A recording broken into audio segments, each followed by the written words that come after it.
या व्यवस्थेने आम्हाला रोजगार दिला असता तर नक्कीच आमच्यावर ही वेळ आली नसती। आमचे अकाउंट त्या ठिकाणी बॅन करण्याचे किंवा सस्पेंड करण्याचे प्रयत्न त्या ठिकाणी करतायत। आम्ही नक्कीच आणखी अकाउंट खोलू आणि त्यांना प्रश्न विचारत राहू। रोजगार नाही म्हणून तुम्ही आमच्यासारख्या तरुणांना कॉक्रोच म्हणता, हे कितपत योग्य आहे? माणसाला असलं वक्तव्य करताना लाज वाटली पाहिजे होती। स्वतः विमान घ्यायचं आणि दुसरे देश फिरत बसायचं, हे या सरकारचं काम आहे। त्यांच्याकडनं कुठंतरी त्या विद्यार्थ्यांना तरुणांना न्याय मिळत नव्हता म्हणून त्यांनी ह्या पार्टीला जॉईन झालेत। सर्वोच्च न्यायालयाचे सरन्यायाधीश यांनी बेरोजगार तरुणांना कॉक्रोच म्हणून संबोधलं आणि यानंतर ते एवढ्यावरच थांबले नाही तर पुढे जाऊन हेच बेरोजगार तरुण सोशल मीडिया कार्यकर्ते किंवा ITI कार्यकर्ते बनतात आणि जे सिस्टीमवर हल्ला चढवतात। यानंतर पुण्यातल्या एका तरुणाने थेट कॉक्रोच जनता पार्टी ही स्थापन केली। आपल्यासोबत बोलण्यासाठी काही जेनजी आहेत, आपण त्यांच्यासोबत बोलूया। कॉक्रोच जनता पार्टी, आपण त्याचे सदस्य आहात? हो नक्कीच, आम्ही कॉक्रोच जनता पार्टीचे सदस्य आहोत आणि आता सोशल मीडिया प्लॅटफॉर्मवरती जवळपास 14 मिलियन जी यूथ आहेत किंवा इतरच सगळी लोक जे आहेत ते आता कॉक्रोच जनता पार्टीमध्ये जोडलेले आहेत। खरं तर CJI सूर्यकांत यांनी आम्हाला काही दिवसापूर्वी असं म्हटलेलं आहे की भारतातील तरुण जे आहेत ते कॉक्रोचेस आहेत आणि त्यांना काही कामधंदे नाहीत आणि ते काय करतात तर RTIच्या माध्यमातून किंवा सोशल मीडियाच्या माध्यमातून ते देशाचे प्रश्न सोडवण्याचा प्रयत्न करतात। CJI सूर्यकांत यांना मला विचारायचं आहे की नक्कीच आम्ही कॉक्रोच आहोत, नक्कीच तुम्ही खूप सुजाण आहात, आम्ही कॉक्रोच आहोत, आम्हाला हे मान्य आहे। पण तुम्ही जे म्हणतायत, तुम्ही जर आम्हाला रोजगार दिला असता, या व्यवस्थेने आम्हाला रोजगार दिला असता, या व्यवस्थेने आम्हाला शिक्षणाबद्दल प्रवृत्त केलं असतं, या व्यवस्थेनं आम्हाला जाती धर्माच्या पलीकडे चांगुलपणा शिकवला असता, या व्यवस्थेनं आम्हाला सगळ्या गोष्टी दारापर्यंत पुरवल्या असत्या, जसं आमच्याकडून टॅक्स घेतला जातो, तर नक्कीच आमच्यावर ही वेळ आली नसती। आणि तुम्ही जर आम्हाला कॉक्रोच म्हणत असाल तर अभिमान आहे आम्हाला कॉक्रोच असण्याचा, कारण की हा कॉक्रोच हा कुठेही पोहोचू शकतो आणि तो तिथं कसाही सर्व्हाइव्ह करू शकतो। एक वेळेस न्यूक्लिअर बॉम्ब पडल्यानंतर सगळं नष्ट होईल, पण हा कॉक्रोच जिवंत राहणार। तर आम्ही, तुम्ही जसं म्हणता तसे कॉक्रोच आहोत आणि आता तुम्ही कितीही प्रयत्न करा आणि काही करा, या भारताच्या व्यवस्थेमध्ये घुसून आम्ही जे ते प्रश्न विचारणार, तुम्हाला जाती धर्माच्या द्वेषातनं, इतर सगळ्या द्वेषातनं, भेदभावातनं बाहेर काढून आम्ही आता तुम्हाला सामाजिक प्रश्नावर, तुमच्या खऱ्या जबाबदारींवर, जसं की रोजगार असेल, हेल्थकेअर असेल, या सगळ्या विषयांवर, एम्प्लॉयमेंट असेल, या सगळ्या विषयावर आता तुम्हाला कॉक्रोचच्याच प्रमाणे जाब विचारणार। तुम्ही फॉलो केलंय? हो, आणि का केलंय? आम्ही फॉलो केलंय कारण की त्याचं सगळ्यात मोठं कारण कॉक्रोच हे निमित्त झालं। खरं तुम्हाला सांगतो, जेनझेड जे आम्हाला जेनझेड जनरेशन म्हणलं जातंय, अहो सगळ्यात जास्त त्रास जर कोणा भोगला असेल तर तो आम्ही भोगलेला आहे। कोरोना कोणत्या जनरेशननं बघितला तो आम्ही बघितला, विश्वयुद्ध कुठली जनरेशन बघते तर ते आम्ही बघतोय, इकॉनॉमीचा डाऊनफॉल असेल, इकॉनॉमी सगळ्यात हायेस्ट असेल, सगळ्या प्रकारची ज्या गोष्टी आहेत त्या सगळ्या आम्ही अनुभवल्या। कोविडमुळे शिक्षणामध्ये आमचा त्रास झाला, मानसिकतेवर आमचा परिणाम झाला, आमच्या सगळ्या गोष्टींवर आमचा परिणाम झाला। मग या जनरेशननी सगळं सोसल्यानंतर जे आहे ते आम्हाला तुम्ही कॉक्रोच म्हणून संबोधता, आम्हाला तुम्ही सगळ्या गोष्टी पुरवल्या पाहिजे, आमच्यावर काम केलं पाहिजे, तुम्ही आम्हाला कॉक्रोच म्हणता, हा आमचा द्वेष आहे। किती दिवस आमच्या वडिलांपार्गत असेल, आमचे आजोबा असतील, या सगळ्यांना तुम्ही धर्माच्या द्वेषात गुंतवलं, जातीच्या द्वेषात गुंतवलं, करप्शनमध्ये गुंतवलं, त्यांना लाचार केलं, त्यांचं शोषण केलं, त्यांचं एक्सप्लॉयटेशन केलं। पण कुठंतरी आम्ही आता वैतागलोय। जनरेशन झेड जी आहे ती मूर्ख नाही आहे। आम्हाला एवढंच सांगायचं आहे की बस करा, आता हे धंदा बंद करा, तुम्ही आता मूळ मुद्द्यांवर या, तुम्ही एज्युकेशनवर बोला, तुम्ही हेल्थकेअरवर बोला, तुम्ही एम्प्लॉयमेंटवर बोला। याच्यामुळे आम्ही जे ते CJIच्या रूपात पुढं आलेलो आहे। एकंदरीत भारत हा तरुणाचा देश आहे आणि या तरुणांच्या देशातच जर तरुणांना झुरळ म्हणलं जातं, हे कितपत योग्य आहे? अतिशय चुकीचं आहे हे। जे चीफ जस्टिस आहेत भारताचे सूर्यकांत, त्यांनी मेच्या स्टार्टिंगला जे वक्तव्य केलं की आजची जी यूथ आहे ती झुरळ आहेत, तर आम्ही त्यांना हेच सांगतो की आम्ही नक्कीच झुरळ जरी असलो तरी तुम्ही तुमचं काम जर नीट केलं असतं तर आम्हाला हे करायची वेळ आली नसती। कुठेतरी तुमची कमतरता आणि तुम्ही तुमचं काम त्या ठिकाणी नीट केलेलं नाही आहे। तुम्ही तुमचं काम केलं असतं तर आम्ही तुम्हाला प्रश्न विचारले नसते आणि नक्कीच आमचे अकाउंट त्या ठिकाणी बॅन करण्याचे किंवा सस्पेंड करण्याचे प्रयत्न त्या ठिकाणी करतायत। किती करतील अकाउंट बॅन करून 1 करतील, 2 करतील, 50 करतील, 100 करतील, आम्ही नक्कीच आणखी अकाउंट खोलू आणि त्यांना प्रश्न विचारत राहू। एकंदरीत पाहिलं तर यांनी सांगितलं की आम्ही आणखी अकाउंट खोलू, कितीही आमचे अकाउंट बंद करा। एकंदरीत सरन्यायाधीशांनी अशा प्रकारचं वक्तव्य करणं हे कितपत योग्य आहे?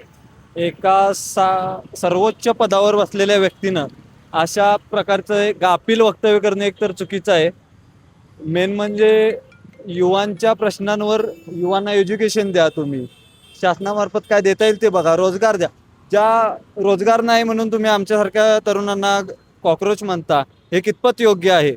एका सर्वोच्च पदावर बसणाऱ्या माणसाला असलं वक्तव्य करताना लाज वाटली पाहिजे होती.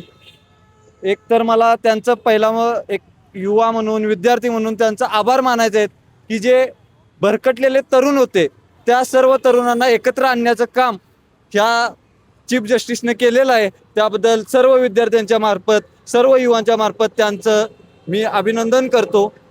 एकंदरीत पाहिलं तर ही जी कॉक्रोच जनता पार्टी आहे ही अस्तित्वात आल्यापासून जी आता सत्ताधारी पक्ष आहे त्याला हॅक करण्याचा कुठेतरी प्रयत्न करत अशी चर्चा आहे. कारण की 14 लाख जे आता सदस्य झाले आहेत एकंदरीत याबद्दल आपलं काय मत आहे? नाही, सत्ताधाऱ्यांनी आतापर्यंत तेच केलेलं आहे. जेव्हा जेव्हा कुठेतरी सत्तेच्या विरोधात आवाज उठला जातो त्या प्रत्येकाचं सोशल मीडियावरचं अकाउंट असेल किंवा त्याला एक दबाव तंत्राने त्याला एक दाबलं जाण्याचा प्रयत्न करत असतात. आणि हे सरकारही तेच करते. गेल्या 11 वर्षापासून या सरकारने दुसरं काही केलेलं नाहीये. सामान्यांचा आवाज त्यांनी नेहमी दाबण्याचाच प्रयत्न केलेला आहे. इथे सामान्यांना काहीतरी भाषणं ठोकायची, सामान्यांना सांगायचं तुम्ही असं करा तसं करा, स्वतः विमान घ्यायचं आणि दुसरे देश फिरत बसायचं, हे या सरकारचं काम आहे. परंतु मला तुमच्या माध्यमातून हे सांगायचं आहे की आता इथला तरुण जो असेल, युवक जो असेल, तो कुठेही दबला जाणार नाहीये. तो या व्यवस्थेच्या विरोधात उभा राहील. आतापर्यंत जगाचा इतिहास जर तुम्ही पाहिला असेल तर त्या ज्या देशामध्ये क्रांती झालेली आहे त्या क्रांतीचं जे काही द्योतक असेल तो तिथला युवक होता. म्हणून या भारतातल्या युवकांनी आता ठरवलेलं आहे की कुठेतरी या सत्तेला आपण लाथ मारायची, या सत्तेला कुठेतरी इथून हाकलून लावायचं आणि कुठेतरी या सामान्य लोकांचं शासन जे असेल ते या देशावरती असलं पाहिजे. म्हणून या क्रांतीला सर्वजण आम्ही सपोर्ट करत आहोत.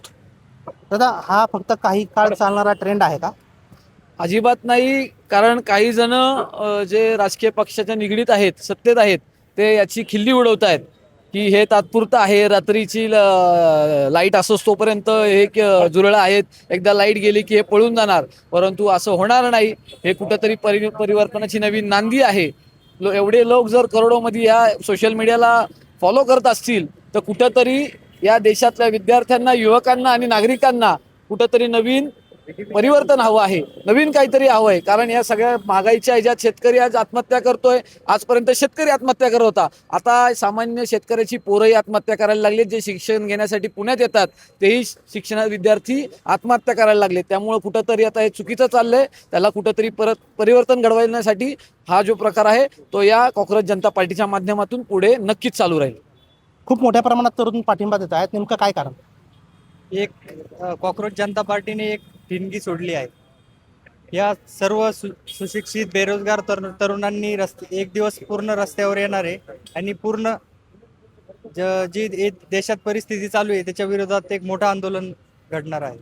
जर ही पार्टी म्हणून जर अस्तित्वात आली तर याचे ध्येय उद्दिष्ट नेमकं काय असतील? ही पार्टी स्थापन होण्यासाठी आपल्यासारख्या झिंझट तरुणांकडून काय नेमकं काय कराल नेमकं? ही पार्टीच बेरोजगार लोकांनी स्थापन केली आहे आणि ह्याला कारण मला वाटतं जस्टिस सूर्यकांत आहे. त्यांनी एक त्यांचं अहंकारी वक्तव्य केलं की बाबा जे बेरोजगार तरुण आहेत, जे कुठंतरी सोशल मीडियावर भ्रष्टाचाराविरुद्ध आवाज उठवतात, घोटाळ्यांविरुद्ध आवाज उठवतात, आरटी ॲक्टिव्हिस्ट आहेत, त्यांचा अपमान करणारं, त्यांना कॉक्रोच म्हणणं असेल किंवा परजीवी पॅरासाईट म्हणणं असेल, ते अपमान करणारं वक्तव्य केलं. त्याच्यातून कुठंतरी आमच्यातल्याच एका झुरळ व्यक्तिमत्वानं एक ऑनलाईन प्लॅटफॉर्मला एक अकाउंट खोललं कॉक्रोच जनता पार्टी म्हणून. आणि तुम्ही पाहू शकता 10 दिवसामध्ये साधारणतः 1.5 कोटी लोक त्याचे फॉलोअर झाले तरुण.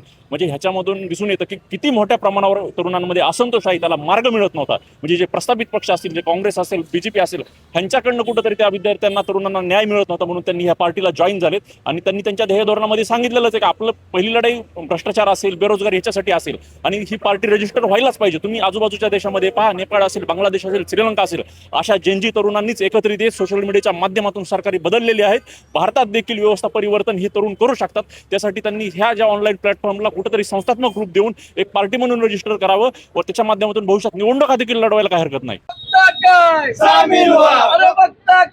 शामिल हुआ कॉकरोच पार्टी जिंदाबाद जिंदाबाद जिंदाबाद कॉकरोच पार्टी जिंदाबाद जिंदाबाद जिंदाबाद कॉकरोच पार्टी जिंदाबाद शामिल हुआ शामिल हुआ शामिल हुआ अरे बघताय काय शामिल हुआ शामिल हुआ शामिल हुआ कॉकरोच पार्टी जिंदाबाद जिंदाबाद जिंदाबाद कॉकरोच पार्टी जिंदाबाद जिंदाबाद जिंदाबाद